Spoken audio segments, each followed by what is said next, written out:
чего начать обучение? Как быстро научиться играть? Как научить друзей или ребенка держать мяч на столе? Смотри в этом видеоролике.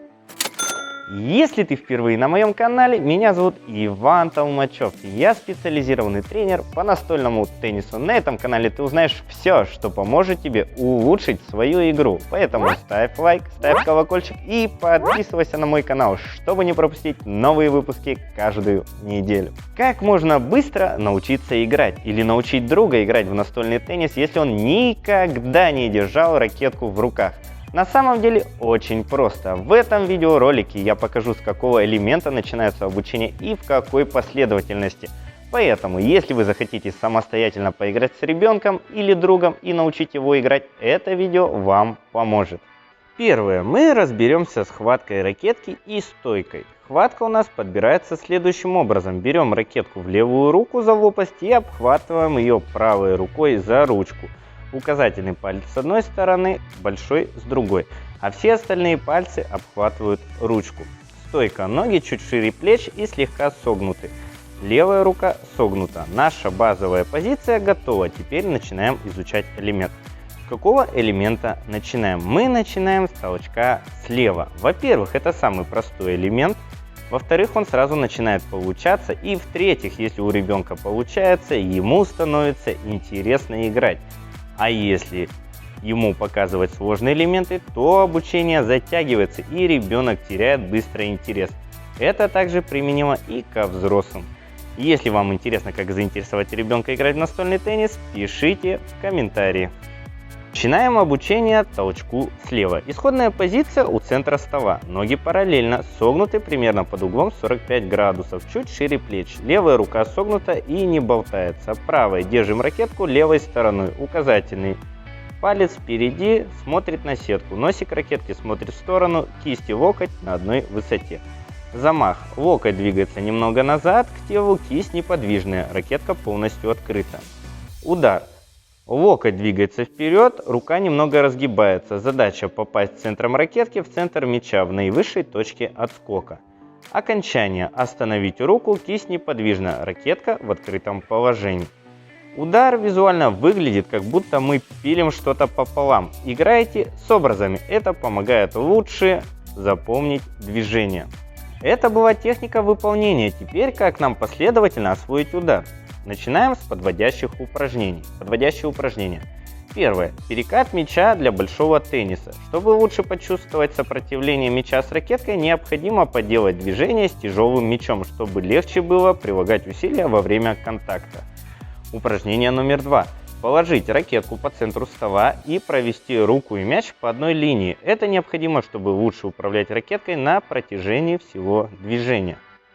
Упражнение для освоения удара. Первое. Игра со своей половины стола. Вы бросаете мячик на своей половине и стараетесь, чтобы он перелетел на сторону соперника. Делайте до тех пор, пока уверенно не будете попадать на другую половину стола. Также, чтобы усложнить задание, можете поставить корзинку и старайтесь в нее попасть. Это развивает глазомер и чувство пространства. Второе. Игра по подаче с руки. Игра по приходящему мячу. Задача подающего точно бросить мячик, а того, кто выполняет элемент, попасть на стол. После того, как снова добились стабильного попадания, то усложняем. Игра по простой подаче толчком. Если вы сами не умеете подавать подачу, то пропускаете этот шаг. Делайте то же самое, как в упражнении 2. Один точно подает, второй перекидывает мячик на стол. Никаких задач не ставим, просто перебросить. Отлично, начали попадать, идем дальше. Упражнение 4. Игра на БКМ с отскоком от стола. Теперь имитируем ситуацию, когда ученику надо отбить приходящий мячик, как при игре на удержание. Мы поочередно бросаем мячик с центра, чтобы ученик мог точно попасть по мячу. Отлично, также добиваемся стабильности попаданий. И упражнение номер 5. Теперь играем на удержание. Бросаем один мячик как на БКМ и играем по центру стола. Стараясь удержать мячик от 10 до 20 раз. Как только достигли этой отметки, начинаем усложнять упражнение. Но обязательно в методической последовательности. Помните, чтобы быстрее научиться двигательному умению, необходимо изучать его последовательно по кирпичикам. Таким способом дети и взрослые, которые ко мне приходили, с первой тренировки уже держали мячик на столе уверенно. Это был первый блок упражнений, чтобы научиться просто держать мячик на столе. Теперь учимся двигаться. Также начинаем с подводящих упражнений. Упражнение номер 1. Приставной шаг от стенки к стенке. Задача в этом упражнении почувствовать, как двигаются ноги и научиться ими правильно перемещаться. Вначале мы начинаем шагать в одну сторону, потом в другую. Чтобы лучше почувствовать ноги при передвижении в левую сторону, вначале подводим правую ногу, затем отводим левую, чтобы вернуть нас в исходную стойку. В правую сторону наоборот. Вначале подводим левую, затем отводим правую. Итак, учимся шагать вправо-влево, но самое главное медленно, чтобы тело наше запомнило, как правильно двигаются ноги. Упражнение номер 2. Выполняем то же самое упражнение, но теперь с ракеткой и имитацией удара. Сейчас на каждое перемещение выполняем удар, толчок слева. И снова переместились и сделали удар. Двигаемся с ударами в правую сторону, затем в левую.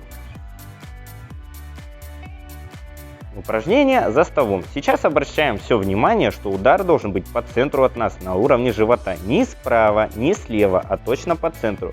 Чтобы удар всегда был в этой точке, для этого нам помогают ноги. При игре слева есть так называемое правило коридора. О нем я буду рассказывать в дальнейших роликах. Теперь снова повторяем очередность первого круга. Упражнение 1. Ученик стоит в левом углу, бросает мячик о свою половину стола, толкает вперед, теперь перемещается, встает в центре стола и снова бросает себе мячик, толкает вперед. Теперь обратно в левый угол. И так повторять до стабильного выполнения. Главное все делать медленно и не спеша, мы только начинаем учиться. Упражнение 2. Тренер-игрок подает мячик рукой, принимающий ученик стоит в левом углу, делает толчок по прилетающему мячу. Затем смещается в центр стола, делает удар, смещается снова в левый угол.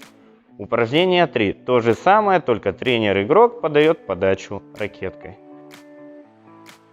Упражнение 4. Тренер-игрок поочередно бросает мячи в левый угол и в середину. Принимающий ученик смещается и выполняет удар. На первых шагах ждите, пока ученик встанет, а потом только бросайте мячик, а то он не будет успевать и правильно попадать на стол. После того, как начинает успевать, можно начинать бросать быстрее. Упражнение номер 5. Учимся держать на количество, но здесь есть важный момент. Нам необходимо, чтобы ноги двигались правильно и чтобы удар был всегда по центру от нас. Для этого мы вначале стараемся делать 2-3 удара без ошибок. Как только убедились, что игрок двигается правильно и попадает толчком на стол, делаем 4-5 ударов и потом уже делаем нам максимальное количество. В идеале добиться количества повторений около 50 раз. После того, как мы научились держать мячик толчком слева на месте и в движении, мы добавляем работу ног. Как при толчке слева работают ноги. Перед ударом мы немного подсаживаемся, загружаем ноги, а во время удара немного их разгибаем, создавая как бы пружинку, чтобы ноги всегда были в динамике, а не просто стояли, как бывает у многих начинающих. И обязательно следите за неигровой рукой, она должна быть согнута. Часто вижу эту ошибку у начинающих. Неигровая рука держит баланс тела и помогает сохранять равновесие при ударах и создает общую эстетику движения. Вы же не бегаете с одной рукой, у вас работают две руки. В настольном теннисе точно так же.